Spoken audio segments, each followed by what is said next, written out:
ഇന്നൽ ഹംദലില്ലാഹ് നഹ്മദുഹു വനസ്തഈനുഹു വനുഅ്മിനു ബിഹി വനതവക്കലു അലൈഹി വനഊദു ബില്ലാഹി മിൻ ശുറൂരി അൻഫുസിനാ വമിൻ സയ്യിആതി അഅമാലിനാ മൻ യഹ്ദിഹില്ലാഹു ഫലാ മുളില്ല ലഹു വമൻ യുളിൽഹു ഫലാ ഹാദിയ ലഹു അഷ്ഹദു അൻ ലാ ഇലാഹ ഇല്ലല്ലാഹ് വഅഷ്ഹദു അന്ന മുഹമ്മദൻ അബ്ദുഹു വറസൂലുഹു أرسله بالهدى ودين الحق ليظهره على الدين كله ولو كره المشركون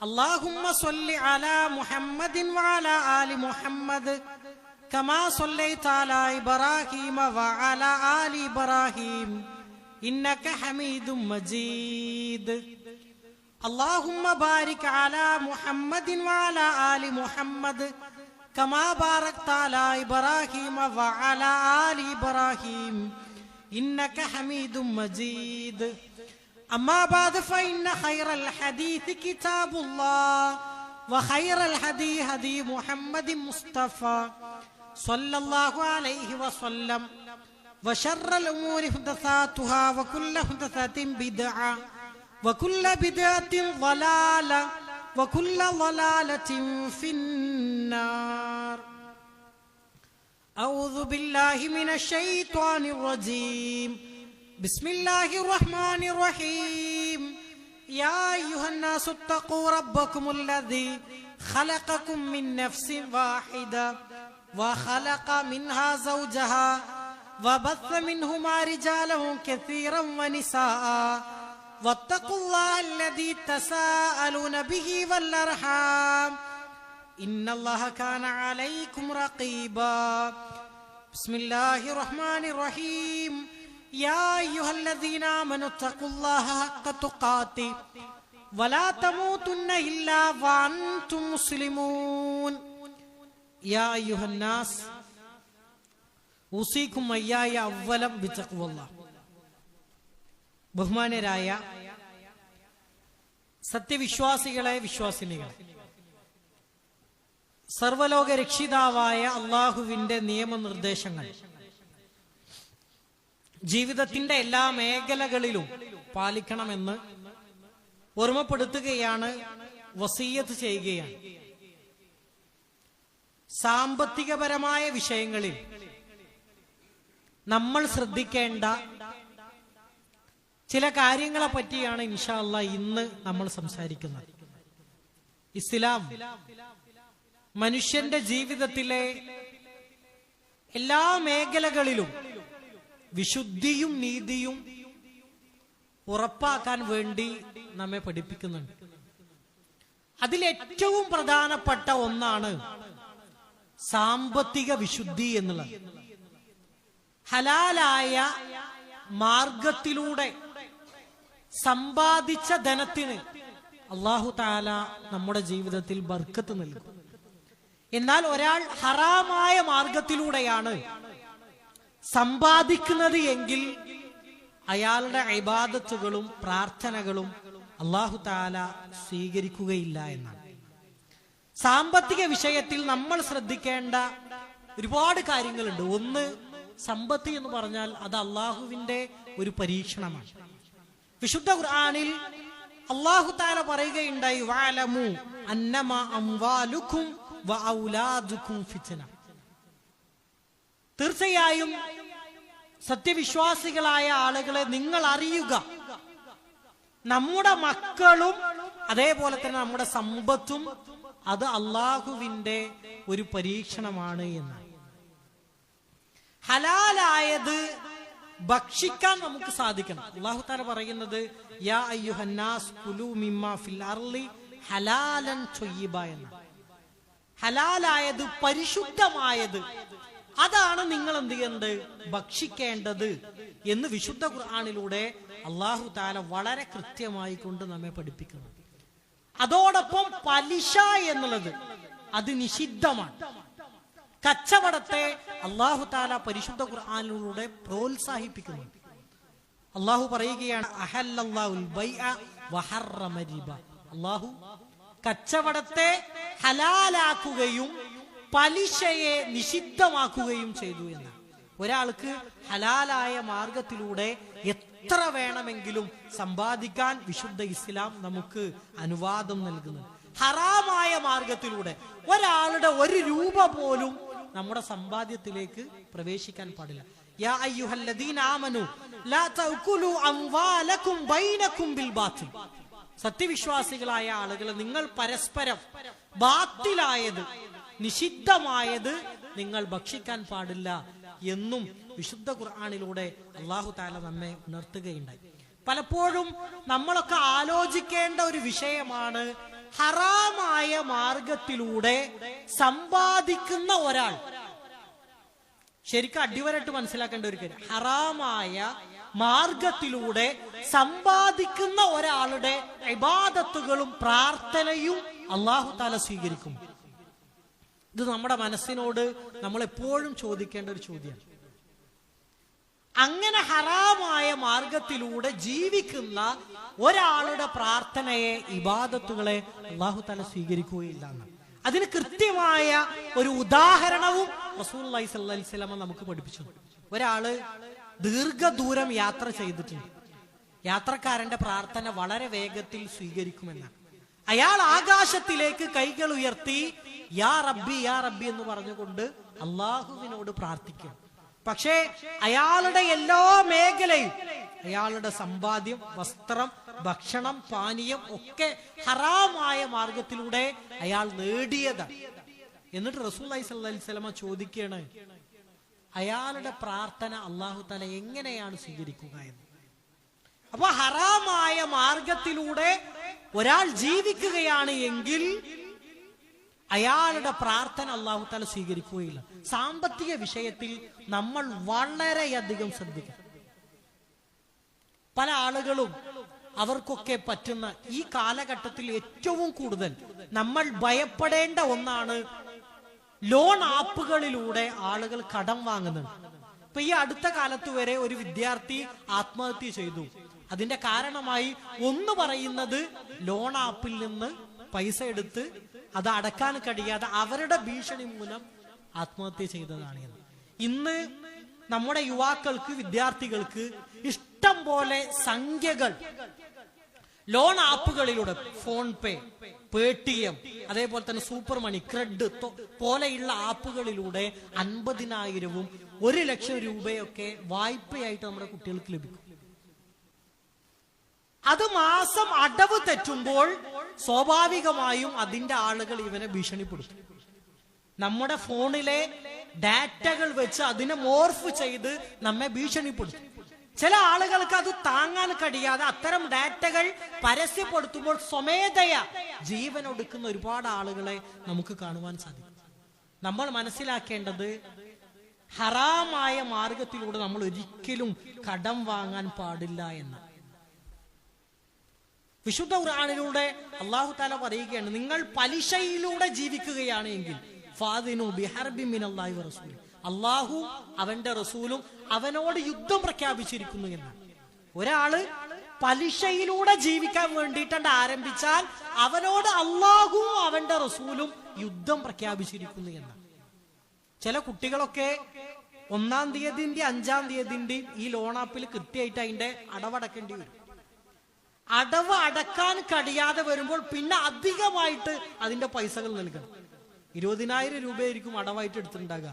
അടവൊക്കെ തീരുമ്പോൾ 50,000-ഉം 1,00,000 രൂപയ്ക്ക് വളരെ വലിയ പലിശകൾ നൽകി ചില യുവാക്കളൊക്കെ ഇത്തരം ലോൺ ആപ്പുകളിലൂടെ കടം വാങ്ങുന്നതായി നമുക്ക് കാണുവാൻ സാധിക്കും. അത്തരം സാമ്പത്തികപരമായ ഇടപാടുകൾ, സഹോദരങ്ങളെ, നമ്മൾ ആലോചിക്കുക, നമ്മുടെ ജീവിതത്തിൽ ഒരിക്കലും ഉണ്ടാകാൻ പാടില്ല. ചില ആളുകൾ ചോദിക്കുന്ന ഒരു ചോദ്യമാണ്, EMI-ക്ക് ഫർണിച്ചറുകൾ, അതേപോലെ തന്നെ കാറ്, ബൈക്ക്, ഇലക്ട്രോണിക്സ് ഉപകരണങ്ങൾ, ഫോണ് എന്നിവയൊക്കെ വാങ്ങാൻ പറ്റുമോ? EMI എന്ന് പറഞ്ഞാൽ അത് 2 രൂപത്തിലാണ്. ചിലതിൽ വ്യക്തമായ പലിശ ഉണ്ടാവും. അടവണ്ട് മുടങ്ങിയാൽ അതിന് ബൗൺസ് ആയിട്ട് പൈസ അടക്കേണ്ടി വരും, അധിക ചാർജ് കൊടുക്കേണ്ടി വരും, ഇരട്ടിയായിട്ട് അതിന്റെ പലിശകൾ അടക്കേണ്ടി വരും. അതേപോലെ തന്നെ ഇൻട്രസ്റ്റ് ഇല്ലാത്ത, പലിശയില്ലാത്ത, ഉപാധികളില്ലാത്ത കൃത്യമായ നിബന്ധനകൾ വെച്ചിട്ടുള്ളത്, അതിനെ ചില പണ്ഡിതന്മാർ അനുവദനീയമാണ് എന്ന് പറഞ്ഞിട്ടുണ്ട്. പലിശ ഉള്ളതാണോ, ഇൻട്രസ്റ്റ് ഉള്ളതാണോ എങ്കിൽ നമ്മൾ അത്തരത്തിലുള്ള EMI-കൾ നമ്മുടെ ജീവിതത്തിലേക്ക് കടന്നു വരരുത്. ചില ആളുകളുടെ സാലറിയെ കൂടുതലായിരിക്കും അവരുടെ EMI. ഒരിക്കലും അടക്കാൻ അതേ ജീവിതത്തിലെ സുഖ സൗകര്യങ്ങൾക്ക് വേണ്ടി, അവരവരുടെ സൗകര്യങ്ങൾ വർദ്ധിപ്പിക്കാൻ വേണ്ടി, സ്റ്റാറ്റസിന് വേണ്ടിയിട്ടൊക്കെ വലിയ സംഖ്യകൾക്ക് ഈ രൂപത്തിൽ വീട്ടിലേക്കുള്ള ഉപകരണങ്ങൾ, ഫോണുകൾ, അതേപോലെ തന്നെ കാറ്, ബൈക്ക് ഇതൊക്കെ വാങ്ങുന്ന ആളുകളെ നമുക്ക് കാണുവാൻ സാധിക്കും. ചില ആളുകൾ ചോദിക്കും, ക്രെഡിറ്റ് കാർഡ് ഉപയോഗിക്കാൻ പറ്റും? നേരത്തെ സൂചിപ്പിച്ചതുപോലെ പലിശയുണ്ടോ? അത് 1 രൂപയാണ് എങ്കിലും നിബന്ധനകൾക്ക് വിധേയമായി പലിശകളുണ്ട് എങ്കിൽ ഒരു ഇടപാടും ഒരു കടരീതിയും നമ്മൾ സ്വീകരിക്കാൻ പാടില്ല. അതാണ് അതിന്റെ വിധി. പണ്ഡിതന്മാരായ ആളുകൾ ഇന്ന് നമുക്ക് നമ്മുടെ ഫോൺ ഉപയോഗിച്ചിട്ടുണ്ട്, ഒരു ഈടും കൊടുക്കാതെ ഇഷ്ടംപോലെ സംഖ്യകൾ പേഴ്സണൽ ലോണായിട്ടും ഒക്കെ ആളുകൾ, സ്ഥാപനങ്ങൾ തരാനുണ്ട്. നമ്മൾ ഒരിക്കലും അത്തരത്തിലേക്കുള്ള ഹറാമായ രീതികളിലേക്ക് നമ്മൾ ഒരിക്കലും പോകാൻ പാടില്ല എന്നാണ് റസൂലുള്ളാഹി സ്വല്ലല്ലാഹു അലൈഹി വസല്ലം പറയുകയുണ്ടായി. ലഅന റസൂലുള്ളാഹി സ്വല്ലല്ലാഹു അലൈഹി വസല്ലം ആഖില റിബ വമൂക്കിലഹു വകാതിബഹു വശാഹിദൈ. പലിശയുടെ അത് എഴുതി വെക്കുന്നവനെ, സാക്ഷി വെക്കുന്നവനെ, പലിശ വാങ്ങുന്നവനെ, കൊടുക്കുന്നവനെ, എല്ലാവരെയും അള്ളാഹുവിന്റെ റസൂല് ശപിച്ചിരിക്കുന്നു എന്നാണ്. അതുപോലെ തന്നെ ചില ആളുകൾ ചോദിക്കും, ലോട്ടറി എടുക്കാൻ പറ്റും? ലോട്ടറി ഇനത്തിൽ ലഭിച്ച സംഖ്യയെ ഉപയോഗിക്കാൻ പറ്റുമോ? വിശുദ്ധ ഖുർആനിൽ അല്ലാഹു തആല വളരെ കൃത്യമായിട്ട് നമ്മെ പഠിപ്പിക്കുന്ന ഒരു കാര്യമുണ്ട്. യാ അയ്യുഹല്ലദീന ആമനു ഇന്നമൽ ഖംറു വൽ മൈസിറു വൽ അൻസാബു വൽ അസ്ലാമു റിജ്സു മിൻ അമലി ശൈത്താൻ ഫജ്തനിബുഹു എന്ന്. അതായത് മദ്യപാനം, അതേപോലെ തന്നെ വ്യഭിചാരം, ചൂതാട്ടം, ഇങ്ങനെയുള്ള പ്രവർത്തികളൊക്കെ പൈശാചികമായ ഏർപ്പാടുകളാണ്, ഹറാമാണ്. ഫജ്തനിബുഹു, നിങ്ങൾ അത്തരം ഇടപാടുകളെ നിങ്ങൾ സമീപിക്കാൻ പാടില്ല. ഈ ലോട്ടറി എന്ന് പറഞ്ഞാൽ, ഭാഗ്യക്കുറി എന്ന് പറഞ്ഞാൽ അത് വ്യക്തമായ ചൂതാട്ടാണ്. ചില പണ്ഡിതന്മാർ പറഞ്ഞത് ഒരാളുടെ നഷ്ടവും മറ്റൊരാളുടെ ലാഭവുമാണ് എന്നാണ്. അതേപോലെ തന്നെ അതൊരു വ്യക്തിയുടെ ആഗ്രഹങ്ങളെയും സ്വപ്നങ്ങളെയും ചൂഷണം ചെയ്യുന്ന ഒന്നാണ് ലോട്ടറി, അതേപോലെ തന്നെ ഭാഗ്യക്കുറി എന്നുള്ളത്. ചില ആളുകൾ ഒരു ദിവസം 1000 രൂപക്ക് ജോലിക്ക് പോകും. 1000 രൂപയായിരിക്കും എന്റെ വരുമാനം. അതിൽ 500 രൂപ കൊണ്ടും ധാരാളം ലോട്ടറി എടുക്കുന്ന ആളുകളുണ്ട്. ഇവരുടെ കുടുംബം എന്ന് പറഞ്ഞാൽ ഭയങ്കര തകർച്ചയായിരിക്കും. കിട്ടുന്ന വരുമാനം കൊണ്ടൊക്കെ അങ്ങനെ ലോട്ടറി എടുത്ത് ജീവിക്കുന്ന ആളുകളെ നമുക്ക് കാണുവാൻ സാധിക്കും. വർഷത്തിൽ ഒരാൾ ഒരു ദിവസം ഒരു ലോട്ടറി എടുക്കണമെന്നുണ്ടെങ്കിൽ അയാളുടെ ഒരു വർഷം, ഒരു ദിവസം ഒരു ലോട്ടറി എടുക്കുന്നുണ്ടെങ്കിൽ ഒരു വർഷത്തെ എത്ര സംഖ്യയായിരിക്കും അയാൾ അതിനു വേണ്ടിയിട്ട് ചെലവഴിക്കുന്നുണ്ടായി. നമ്മുടെ ഓരോ രൂപയും അല്ലാഹു തആല ചോദ്യം ചെയ്യും എന്ന ബോധമാണ് സഹോദരങ്ങളെ, സഹോദരിമാരെ, നമ്മുടെയൊക്കെ മനസ്സുകളിൽ എപ്പോഴും ഉണ്ടാക്കേണ്ടത്. അതേപോലെ തന്നെ ആളുകൾ ചോദിക്കുന്ന ഒരു ചോദ്യമാണ്, പലിശ ഇനത്തിൽ കിട്ടിയ സംഖ്യ അതിനെ എന്തു ചെയ്യണം? പല ആളുകൾ ചോദിക്കും, എനിക്ക് 1,00,000 രൂപക്ക് ഇത്ര രൂപ ബാങ്ക്, കാരണം ബാങ്ക് ഇടപാടില്ലാതെ എന്റെ കച്ചവടം മുന്നോട്ട് പോകൂല, അപ്പൊ ഇന്ന സംഖ്യ, ഇത്ര സംഖ്യ എനിക്ക് ഇൻട്രസ്റ്റ് ആയി പലിശയായിട്ട് ലഭിക്കുന്നുണ്ട്, പലിശ ഉപയോഗിക്കാൻ പറ്റുമോ? പലിശ ഇനത്തിൽ കിട്ടിയ സംഖ്യയെ എങ്ങനെയാണ് ഒരാൾ ചെലവഴിക്കുന്നത്? നമ്മൾ തിരിച്ചറിയേണ്ടത്, പലിശ എന്ന് പറഞ്ഞാൽ അത് ഹലാലായ സമ്പാദ്യമല്ല, അത് സ്വന്തമായിട്ട് ഉപയോഗിക്കാൻ വരെ പാടില്ല. പണ്ഡിതന്മാരായ ആളുകൾ പലിശയുമായി ബന്ധപ്പെട്ട് ലഭിച്ച സംഖ്യയെ എങ്ങനെയാണ് ഉപയോഗിക്കുന്നത് കൃത്യമായിട്ട് നമുക്ക് പറഞ്ഞു തന്നിട്ടുണ്ട്. ഒന്ന്, പൊതു ആവശ്യങ്ങൾക്ക് വേണ്ടി ഉപയോഗിക്കാൻ. പൊതു ആവശ്യം എന്ന് പറഞ്ഞാൽ റോഡ് പണിക്ക് വേണ്ടി, കിണർ കുഴിക്കാൻ വേണ്ടി, അതുപോലെ തന്നെ വെള്ള പദ്ധതിക്ക് വേണ്ടി. പലിശക്കടം കൊണ്ട് പ്രയാസപ്പെടുന്ന ആളുകൾ അവരുടെ കടം വീട്ടാൻ വേണ്ടി, ഇങ്ങനെയുള്ള കാര്യങ്ങൾക്ക് വേണ്ടിയിട്ട് ആ പലിശയുടെ സംഖ്യകളെ ഉപയോഗിക്കാൻ. അതേപോലെ തന്നെ ഇത് പറയുമ്പോൾ ചില ആളുകൾ ചോദിക്കും, അങ്ങനെ നമ്മൾ ഒരാളെ സഹായിച്ചാൽ അത് സ്വതക്കയുടെ ഇനത്തിൽ പെടുമോ?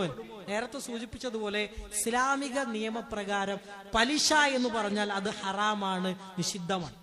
പലിശയായി ലഭിക്കുന്ന സംഖ്യ തുക സ്വന്തം ആവശ്യത്തിനോ നമ്മുടെ കുടുംബത്തിന്റെ ആവശ്യത്തിനോ വേണ്ടിയിട്ട് നമ്മൾ ഉപയോഗിക്കാൻ പാടില്ല. പിന്നെ അത് ദാനം ചെയ്യുമ്പോൾ അള്ളാഹുവിന്റെ പ്രതിഫലം അതിന് ലഭിക്കുകയില്ല. ഹറാമായ മാർഗത്തിലൂടെ ലഭിച്ച ഒരു സംഖ്യയെ നമ്മൾ എന്ത് ചെയ്യുന്നു? ഒഴിവാക്കുന്നു എന്ന ലക്ഷ്യം മാത്രമേ അതിനുള്ളൂ എന്നാണ് പണ്ഡിതന്മാർ ഇതുമായി ബന്ധപ്പെട്ട് നൽകിയിട്ടുള്ള കാര്യങ്ങൾ, നിർദ്ദേശങ്ങൾ. അതോടൊപ്പം നമ്മൾ ശ്രദ്ധിക്കേണ്ട ഒരു കാര്യം, ബാങ്കിൽ പോയിട്ട് നമുക്ക് ഇൻട്രസ്റ്റ് വേണ്ട, പലിശ വേണ്ട എന്ന് പറഞ്ഞാൽ അത് മറ്റു കാര്യങ്ങൾക്ക് വേണ്ടിയിട്ട് പോകും. ചില പണ്ഡിതന്മാർ പറഞ്ഞത് ഇൻട്രസ്റ്റ് ആയിട്ട് ലഭിക്കുന്ന സംഖ്യ പലിശയെ ഒരാൾ വാങ്ങണം, എന്നിട്ട് അതിനെ ഇന്ന ഇന്ന കാര്യങ്ങൾക്ക്, മേൽ സൂചിപ്പിച്ച കാര്യങ്ങൾക്ക് വേണ്ടി അവൻ ഉപയോഗപ്പെടുത്തണമെന്ന്. പലിശയുടെ പണം നമ്മുടെ സമ്പാദ്യത്തിലേക്കോ നമ്മുടെ കുടുംബത്തിലേക്കോ വ്യക്തിപരമായ ആവശ്യങ്ങളിലേക്കോ അത് കലരാൻ പാടില്ല എന്ന് നമ്മൾ പ്രത്യേകം ശ്രദ്ധിക്കുക. അതേപോലെ തന്നെ എപ്പോഴും ആളുകൾ നിസ്സാരമായി കാണുന്ന ഒരു സാമ്പത്തിക ഇടപാടാണ് സ്വർണം പണയം വെക്കുക. വീടിന്റെ ആധാരം ബാങ്കിൽ കൊണ്ടുപോയിട്ട് പണയം വെക്കുക, വണ്ടിയുടെ RC പണയം വെച്ച് ആ സംഖ്യ പലിശക്ക് പൈസ കടം വാങ്ങുക. ഇതൊക്കെ ഹലാലായ മാർഗത്തിൽ ഉൾപ്പെടുമോ എന്ന്. ചില പണയങ്ങളൊക്കെ ഹലാലായതുണ്ട്, അഥവാ പലിശ ഒന്നും വാങ്ങാതെ ഒരു ഈട് എന്ന നിലക്ക് ഒരു നിശ്ചിത കടം, ഒരു ഉറപ്പിനൊക്കെ വേണ്ടിയിട്ട് ആ രൂപത്തിൽ പണയം വെക്കുന്നത്. റസൂലുള്ളാഹി സ്വല്ലല്ലാഹി അലൈഹി വസല്ലമയുമായി ബന്ധപ്പെട്ട ചരിത്രങ്ങളിൽ നമുക്ക് കാണുവാൻ സാധിക്കും. റഹന റസൂലുള്ളാഹി സ്വല്ലല്ലാഹി അലൈഹി വസല്ലം ദിർഅഹു ഇൻദ യഹൂദിയൻ, പ്രവാചകരുടെ പടയങ്കി ഒരു ജൂതന്റെ അടുക്കൽ, ഒരു യഹൂദിയുടെ അടുക്കൽ അത് പണയത്തിലായിരുന്നു എന്ന്. പലിശയില്ലാത്ത പണമിടപാടുകളെ പരിശുദ്ധ ഇസ്ലാം എന്ത് ചെയ്യുന്നുണ്ട്? പ്രോത്സാഹിപ്പിക്കുന്നു. ഒരാൾക്ക് നമ്മള് ഒരു കടം, നല്ല സാമ്പത്തികമായിട്ട് ബുദ്ധിമുട്ടുന്ന ഒരാൾ, അയാൾക്ക് ഒരു സംഖ്യ കടം കൊടുത്താൽ അയാളുടെ പ്രയാസം തീരുമെങ്കിൽ അയാളെ സഹായിക്കൽ നമ്മുടെ ബാധ്യത. പലിശയുമായി ബന്ധപ്പെട്ട് ചില ആളുകളൊക്കെ സ്വർണം ബാങ്കിൽ കൊണ്ടുപോയിട്ട് പണയം വെക്കും. എന്നിട്ട് സ്വർണത്തിന് വില കൂടുമ്പോ കുറച്ചൊക്കെ അടച്ചിട്ടുണ്ടാവും, വീണ്ടും അത് കൊണ്ടുപോയിട്ട് പുതുക്കി വെക്കും. അതുവരെ അതിന് 9% ഒരു പക്ഷേ പലിശ ഉണ്ടാകും. പിന്നീട് പുതുക്കുന്നതോടുകൂടി അതിന്റെ ഇരട്ടിയാണ് അവൻ എന്ത് ചെയ്യുന്നത്? പലിശയായിട്ട് നൽകേണ്ടി വരും. ചില ആളുകൾ വീടിന്റെ ആധാരം ബാങ്കിൽ കൊണ്ടുപോയിട്ട് പണയം വെക്കും, എന്നിട്ട് കൃത്യമായിട്ട് അത് അടക്കും. അങ്ങനെ വീടിന്റെ ഒരാവശ്യം വരുമ്പോ വീണ്ടും ആ ആധാരത്തെ ആ ബാങ്കിൽ തന്നെ എന്ത് ചെയ്യും? പുതുക്കി വലിയ സംഖ്യകൾ വാങ്ങുന്ന ആളുകൾ. ചില ആളുകളൊക്കെ 50 ലക്ഷം രൂപ ഒരു വീട് വെക്കാൻ വേണ്ടിയിട്ട് പണയായിട്ട് വാങ്ങും. അതിന് പലിശ കൊടുക്കണ്ടാവും. എത്ര വർഷം അയാൾ ആ പലിശയുമായിട്ട് ബന്ധപ്പെടേണ്ടി വരും ആലോചിച്ചു. 50 ലക്ഷം രൂപ ഒരു ബാങ്കിൽ അയാൾക്ക് പലിശ സഹിതം വീട്ടണമെങ്കിൽ അയാൾ ആ ഹറാമിലൂടെ എത്ര കാലം ജീവിക്കേണ്ടി വരും എന്ന് നമ്മളൊന്ന് ആലോചിച്ചു. പലിശ എന്ന് പറഞ്ഞാൽ അത് വ്യക്തമായിട്ട് നിഷിദ്ധമാണ്. ഒരാൾ അതിലേക്ക് സമീപിക്കാൻ പാടില്ല എന്നാണ്. സബുൽ മൂബിഖാത്തിൽ പെട്ടതാണ് പലിശ എന്ന് പറഞ്ഞാൽ. അങ്ങനെ ഒരാൾ ഒരു സംഖ്യ പലിശയുമായിട്ട് ഒരാൾ ബന്ധപ്പെട്ടാൽ പിന്നീട് അയാൾ മരണം വരെ ആ പലിശയിലായിരിക്കും. അതാണ് നമ്മൾ മനസ്സിലാക്കേണ്ടത്. ഹറാമായ മാർഗത്തിലൂടെ നമ്മൾ ജീവിക്കുമ്പോൾ നമ്മുടെ പ്രാർത്ഥനയും ഇബാദത്തുകളും എങ്ങനെ സ്വീകാര്യമായി ചെയ്യും? ഇതാണ് നമ്മൾ ആലോചിക്കുന്നത്. ചില ആളുകൾ ചോദിക്കും, ഉസ്താദേ പലിശയുമായി ബന്ധപ്പെട്ടു പോയി, ഇനി എന്താണ് അതിന്റെ മാർഗം? പലിശയുമായി ബന്ധപ്പെട്ട ഇടപാടുകൾ ഇപ്പോഴും നമ്മൾ തുടരുന്നു എങ്കിൽ എത്രയും വേഗം അതിൽ നിന്ന് മോചിതനാകാൻ വേണ്ടി നമ്മൾ പരിശ്രമിക്കും. പലിശയുമായി ബന്ധപ്പെട്ട ഏർപ്പാടുകൾ നമുക്കുണ്ടെങ്കിൽ എത്രയും വേഗം നമ്മൾ അത് മോചിതനാണ്. പിന്നീട് അള്ളാഹു നിഷിദ്ധമാക്കിയതാണ്, എന്റെ ജീവിതത്തിൽ ഇത്ര പ്രയാസം ഉണ്ടെങ്കിലും ഞാൻ അതിലേക്ക് പോവുകയില്ല എന്ന തീരുമാനമെടുക്കാൻ നമുക്ക് സാധിക്കും. അതാണ് ഒരാൾ ചെയ്യേണ്ടത്. അതേപോലെ തന്നെ ചില ആളുകൾ അനന്തരാവകാശ സ്വത്തുക്കളൊക്കെ, സാമ്പത്തികപരമായിട്ട് നമ്മൾ സംസാരിക്കുകയാണെങ്കിൽ ഒരു ദിവസത്തോളം സംസാരിക്കേണ്ട കാര്യങ്ങൾ. അനന്തരാവകാശ സ്വത്ത്, അതായത് നമ്മുടെ മാതാപിതാക്കൾ അനന്തരമായി വിട്ടേച്ചു പോകുന്ന സ്വത്തിനെയാണ് അനന്തരാവകാശ സ്വത്ത് എന്ന് പറയുന്നത്. അതിൽ എത്ര മക്കളുണ്ടോ, അതിൽ പെൺകുട്ടികളുണ്ട് ആൺകുട്ടികളുണ്ട് എങ്കിൽ അവർക്കൊക്കെ മാതാപിതാക്കളുടെ സ്വത്തുക്കളിൽ കൃത്യമായ അവകാശങ്ങളുണ്ട്. അത് ആണിന് എത്ര നൽകണം, പെണ്ണിന് എത്ര നൽകണം എന്ന് കൃത്യമായി പരിശുദ്ധ ഇസ്ലാം പഠിപ്പിക്കുന്നുണ്ട്. അതിനെയാണ് ഇൽമുൽ ഫറായിദ് എന്ന് പറയുന്നത്. ഒരാണിന് എത്ര കൊടുക്കണം, പെണ്ണിന് എത്രയാണ് ലഭിക്കേണ്ടത് എന്ന കൃത്യമായ മാനദണ്ഡം. ചില ആളുകൾ മാതാപിതാക്കൾ മരണപ്പെടുമ്പോൾ അനന്തരാവകാശ സ്വത്ത് വീതം വെക്കുമ്പോ ചില വളവന്മാർ, നമ്മൾ അങ്ങനെ പറയണം, അധികമായിട്ട് അവർക്ക് കിട്ടണമൊക്കെ ചിലപ്പോൾ വരെ പറ്റിച്ചിട്ടായിരിക്കും, അല്ലെങ്കിൽ അവർക്ക് അതിനെ പറ്റിയിട്ട് അറിവില്ലാതെ അധികമായിട്ട് എടുക്കുന്ന ആളുകളുണ്ട്. അതേപോലെ തന്നെ പെൺകുട്ടികൾക്ക്, പെൺമക്കൾക്ക് ഒരവകാശവും നൽകൂല. അല്ലെങ്കിൽ ആണുങ്ങൾ എല്ലാരും പടനെ അവര് സംഘടിച്ചിട്ട് എന്ത് ചെയ്യും, നമ്മളൊരു നിശ്ചിത സംഖ്യ എടുക്കാം, പെണ്ണുങ്ങൾക്കൊക്കെ കുറച്ച് കൊടുത്തിട്ടുണ്ട് ഒഴിവാക്കുക എന്ന് പറയും. നമ്മളൊരിക്കലും ചെയ്യാൻ പാടില്ല. നമ്മുടെ മാതാപിതാക്കളുടെ സ്വത്തിൽ മക്കൾ എന്ന് പറഞ്ഞാൽ അത് അവരുടെ അവകാശമാണെന്നാണ്. വിശുദ്ധ ഖുർആനിലെ ആയത്ത് തന്നെ അങ്ങനെയാണ്.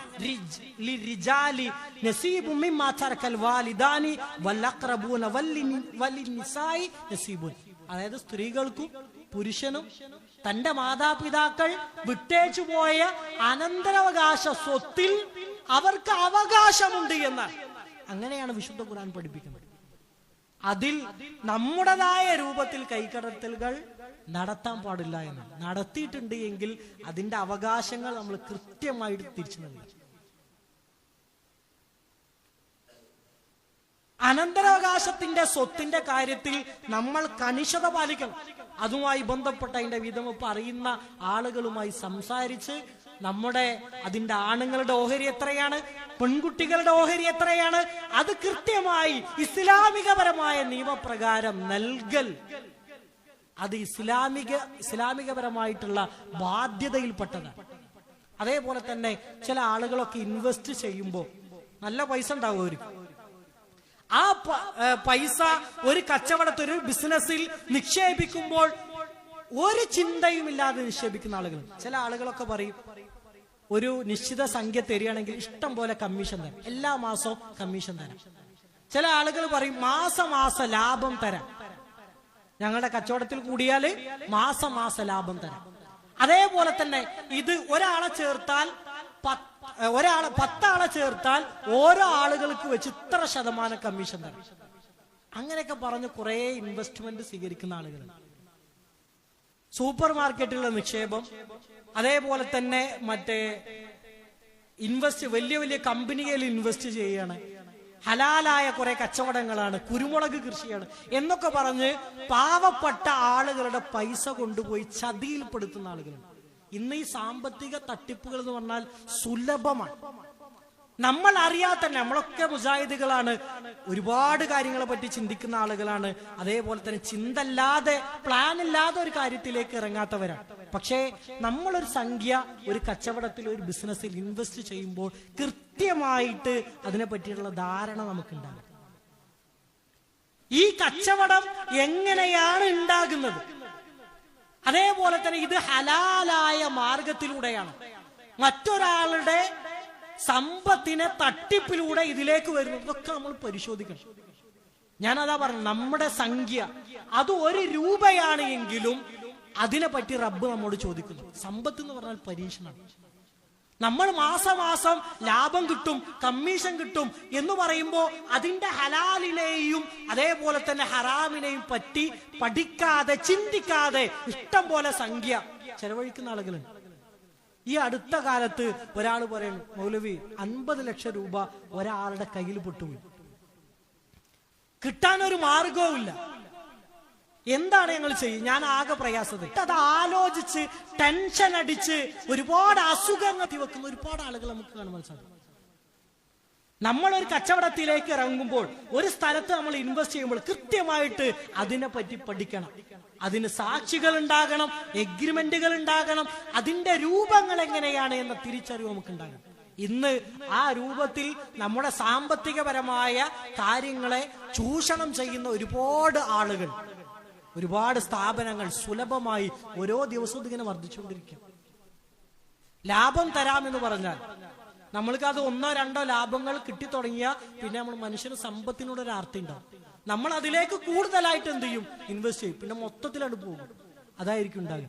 ഈ രൂപത്തിൽ സാമ്പത്തിക മേഖല എന്ന് പറഞ്ഞാൽ അത് കണിശമായിരിക്കണം. ഓരോ ഇടപാടുകൾ, ഒരാൾക്ക് 1 രൂപ പോലും കടം വരുത്തി നമ്മൾ തിരിച്ചു പോരരുത്. ഒരാളെ പറ്റിച്ച് വഞ്ചിച്ച് ഹറാമായ മാർഗത്തിലൂടെ അത് നമ്മുടെ മക്കൾ ഭക്ഷിക്കുന്ന അവസ്ഥ ഉണ്ടാകരുത്. പലിശയിലൂടെ നമ്മൾ ജീവിക്കുന്നുണ്ട് എങ്കിൽ എത്രയും വേഗം അതിൽ നിന്ന് മോചിതനാകാൻ വേണ്ടി നമ്മൾ പരിശ്രമിക്കും. പിന്നീട് പലിശയിലേക്ക് പോകാതിരിക്കാൻ വേണ്ടി പരിശ്രമിക്കും. ഇങ്ങനെ സാമ്പത്തിക വിഷയത്തിൽ ശ്രദ്ധിക്കേണ്ട ഒരുപാട് കാര്യങ്ങളുണ്ട്. അത്തരം കാര്യങ്ങൾ, സാമ്പത്തിക വിശുദ്ധി നമ്മുടെ ജീവിതത്തിന്റെ എല്ലാ മേഖലകളിലും കാത്തു സൂക്ഷിക്കാൻ വേണ്ടി എല്ലാ ആളുകളും, എല്ലാ വിശ്വാസികളും പരിശ്രമിക്കുക. അള്ളാഹു നമ്മെ ഏവരെയും അനുഗ്രഹിക്കുമാറാകട്ടെ.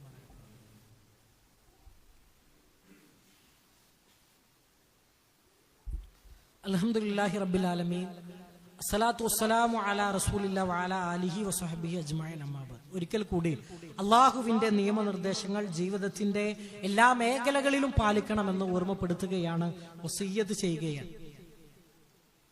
ഈ ഒരു സമയം എന്ന് പറഞ്ഞാൽ ഹജ്ജിനൊക്കെ വേണ്ടി ആളുകൾ മക്കയെ ലക്ഷ്യം വെച്ച് യാത്ര പോകുന്ന ഒരു സന്ദർഭത്തിലാണ് നമ്മൾ ഒരുമിച്ച് കൂടിയിട്ടുള്ളത്. ഒരുപാട് ആളുകളെ സ്വീകരിക്കാൻ വേണ്ടി, ഹജ്ജ് കർമ്മത്തിനു വേണ്ടി ആളുകളെ സ്വീകരിക്കാൻ സൗദി ഭരണകൂടം വളരെ വലിയ സൗകര്യങ്ങൾ ഏർപ്പെടുത്തി നിൽക്കുന്ന ഒരു സന്ദർഭം കൂടിയാണ്. ഹജ്ജ് ചെയ്യാൻ ഭാഗ്യം ലഭിക്കുക എന്ന് പറഞ്ഞാൽ അത് നമ്മുടെ ജീവിതത്തിലെ വളരെ വലിയ ഒരു സൗഭാഗ്യത്തിൽപ്പെട്ടതാണ്.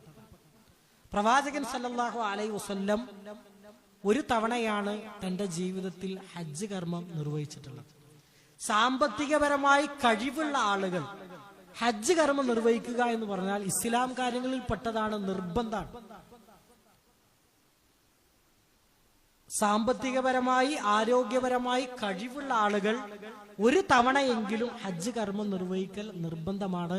അതിനെ മാറ്റിവെക്കാനോ നീട്ടിക്കൊണ്ടുപോകാനോ പാടില്ല എന്ന്. ഒരാള് അള്ളാഹുവിന്റെ മാർഗത്തിൽ ഹജ്ജ് ചെയ്താൽ, ഈ ഒരു ഹദീസിൽ എല്ലാ കാര്യങ്ങളെയും അള്ളാഹുവിന്റെ റസൂൽ ഉൾപ്പെടുത്തിയിട്ടാണ് നമുക്ക് പരിചയപ്പെടുത്തിയത്. മൻ ഹജ്ജ ലില്ലാഹി ഫലം യർഫുസ് വലം യഫ്സുഖ് റജഅ കയൗമിൻ വൽദതു ഉമ്മുഹു. ഒരാള് അള്ളാഹുവിന്റെ മാർഗത്തിൽ ഒരു പോരായ്മയും ഇല്ലാതെ ഹജ്ജ് കർമ്മം നിർവഹിച്ചാൽ പിറന്നു വീണ ഒരു കുട്ടി അതേപോലെ അയാൾ മടങ്ങിപ്പോരുന്നു. അഥവാ അയാളുടെ ജീവിതത്തിലെ എല്ലാ തിന്മകളെയും, ചെറുതും വലുതുമായ എല്ലാ തിന്മകളെയും അല്ലാഹു തആല അയാൾക്ക് പുറത്തു മാപ്പാക്കി കൊടുക്കുമെന്ന്. ഹജ്ജ് എന്ന് പറഞ്ഞാൽ അത് പരിശുദ്ധ ഇസ്ലാമിലെ വളരെ വലിയ ഒരു സൽക്രമമാണ്. വർഷത്തിൽ ഒരിക്കൽ നടക്കുന്നത്. ഇനി അടുത്ത വർഷത്തിനു വേണ്ടി നമ്മൾ ഒരുങ്ങേണ്ട ഒരു സമയമാണ് ഇപ്പോൾ എന്ന് പറഞ്ഞത്. ഇനി നമ്മളൊരു ഹജ്ജ് ആഗ്രഹിക്കുന്നുവെങ്കിൽ, അതിന് നമുക്ക് കഴിവുണ്ടെങ്കിൽ നീട്ടിവെക്കാതെ അടുത്തൊരു വർഷം 2027 ഞാൻ ഹജ്ജിന് പ്രാപ്തനാണ് എങ്കിൽ, എനിക്ക് സാമ്പത്തിക ശേഷി ഉണ്ട് എങ്കിൽ അതിന് ഒരുങ്ങേണ്ട സമയമാണ് ഇപ്പോൾ. അതിന്റെ ഒരു ജൂൺ ജൂലൈ ഒക്കെ ആകുമ്പോൾ സർക്കാർ കോട്ടകളൊക്കെ ക്ഷണിക്കാൻ വേണ്ടിയിട്ട് തുടങ്ങും. അപ്പൊ നമ്മൾ മനസ്സിലാക്കേണ്ടത്, കഴിവുള്ള ആളുകൾ നിർബന്ധമായും ഹജ്ജ് കർമ്മം നിർവഹിക്കൽ നിർബന്ധമാണ്. അതേപോലെ തന്നെ ഹജ്ജ് എന്ന് പറഞ്ഞാൽ അതിന്റെ ഇബാദത്തുകളെല്ലാം അത് അള്ളാഹുവിന് വേണ്ടി ആ രൂപത്തിൽ ഇഖ്ലാസോടുകൂടി ചെയ്യുന്നതാണ്. ചില ആളുകൾ ഹജ്ജിനും ഉംറക്കൊക്കെ പോയി ഇബാദത്തുകളിൽ സമയം ചെലവഴിക്കുന്നതിന് പകരം വീഡിയോ പകർത്താനും ആ രൂപത്തിലുള്ള കാര്യങ്ങളിൽ മുഴുകുന്നതായി നമുക്ക് കാണുവാൻ സാധിക്കും. അവിടുത്തെ ഓരോ നമസ്കാരത്തിനും മറ്റു പള്ളികളിൽ നമസ്കരിക്കുന്നതിനേക്കാൾ ഇരട്ടി പ്രതിഫലമാണുള്ളത്. ചില ആളുകളൊക്കെ അവിടെ എത്തിയിട്ട് റൂമിൽ നിസ്കരിക്കുന്ന ആളുകളൊക്കെ. അപ്പൊ നമ്മുടെ ഹജ്ജിന് ഉംറക്ക് പോരായ്മകളില്ലാതെ അത് കൃത്യമായി നിർവഹിക്കാൻ നമുക്ക് സാധിക്കും. അള്ളാഹുവിന്റെ അതിഥികളായി വന്നെത്തിയിട്ടുള്ള 2026 ഹജ്ജ് കർമ്മം നിർവഹിക്കാൻ വേണ്ടി വിവിധ രാജ്യങ്ങളിൽ നിന്ന് അനേകായിരം ആളുകൾ മക്കയിലേക്ക്, സൗദിയിലേക്ക് വന്നുകൊണ്ടിരിക്കുന്ന ഒരു സമയമാണ്. അള്ളാഹു അവരുടെ എല്ലാം മുറാദുകൾ ഹാസിലാക്കുന്ന രൂപത്തിൽ പരിശുദ്ധമായ ഹജ്ജിന്റെ എല്ലാ കർമ്മങ്ങളും പരിപൂർണമായിട്ട് ചെയ്യാൻ അവർക്കെല്ലാം അള്ളാഹു തൗഫീഖ് നൽകി അനുഗ്രഹിക്കുമാറാകട്ടെ. അതോടൊപ്പം അള്ളാഹു ഞങ്ങളുടെ ജീവിതത്തിൽ വന്നുപോയിട്ടുള്ള ചെറുതും വലുതുമായ എല്ലാവിധ തെറ്റുകുറ്റങ്ങളെയും പുറത്തു മാപ്പാക്കി തന്ന് ജന്നാത്തുൽ ഫിർദൗസിൽ ഒരുമിച്ച് കൂട്ടി അനുഗ്രഹിക്കണമെന്നതാണ്. അള്ളാഹുവെ, ഞങ്ങളിൽ നിന്ന് മരണപ്പെട്ടുപോയ ഞങ്ങളുടെ മാതാപിതാക്കൾ, അതേപോലെ തന്നെ കുടുംബക്കാരായ ആളുകൾ, സഹോദരങ്ങൾ, ബന്ധുമിത്രാദികൾ, അവരുടെ എല്ലാം ഖബറിടങ്ങളെ വിശാലമാക്കി കൊടുക്കണമെന്നതാണ്. അള്ളാഹുവെ, ഞങ്ങളിൽ രോഗങ്ങൾ കൊണ്ട് പ്രയാസം അനുഭവിക്കുന്ന ഒരുപാട് ആളുകളുണ്ട്. അള്ളാഹുവെ, അവരുടെ രോഗങ്ങൾക്കെല്ലാം നീ ശമനം നൽകി അനുഗ്രഹിക്കണമെന്നാഥ. അള്ളാഹുവെ, ഞങ്ങളുടെ കച്ചവടങ്ങളിൽ, ജോലികളിൽ ബർക്കത്ത് നൽകി അനുഗ്രഹിക്കണമെന്നാഥ. അല്ലാഹുമ്മ ഗ്ഫിർ മുഅ്മിനീന വൽ മുഅ്മിനാത്ത് വൽ മുസ്ലിമീന വൽ മുസ്ലിമാത്ത് إنك مجيب الدعوات يا قاضي الحاجات. اللهم أجرنا من النار، اللهم أجرنا من النار. اللهم يا مقلب القلوب ثبت قلوبنا على دينك. ربنا آتنا في الدنيا حسنة وفي الآخرة حسنة وقنا عذاب النار. ربنا آتنا في الدنيا حسنة وفي الآخرة حسنة وقنا عذاب النار. ربنا هب لنا من أزواجنا وذرياتنا قرة عين واجعلنا للمتقين